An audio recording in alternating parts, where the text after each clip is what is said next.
No, all of our people are client facing, which in the beginning you have to monitor communications very closely.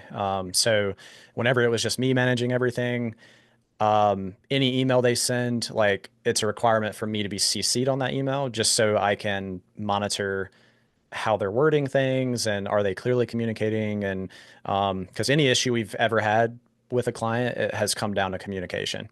Yep. So like that's the biggest thing, and internally as well within our team, it's just all comes down to communication. So no, yeah, they're all client facing and they do the bookkeeping. And then if they're not getting what they need to be successful, we have a communication like escalation process. And so our COO checks in with everybody every other week. So every 2 weeks, uh, he checks in with our team members every 2 weeks and just asks like, hey, like which of your clients are kind of lagging getting you stuff, like blah blah blah. And then he directly contacts the client. So he does a little bit of like client account managing, I guess. And then if he doesn't get what he needs, then it escalates to me. And then we might start a disengagement process or something. Yeah. So yeah, I think a lot of people do that structure where it's like you have and I know Intuit does it with their bookkeepers. They have back end and they have front end.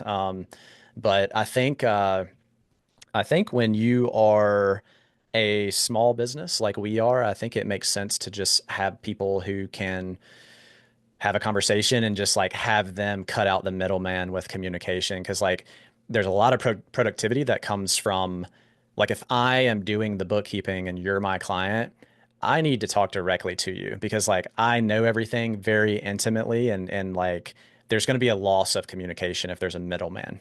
Yeah. Yeah. That So makes sense.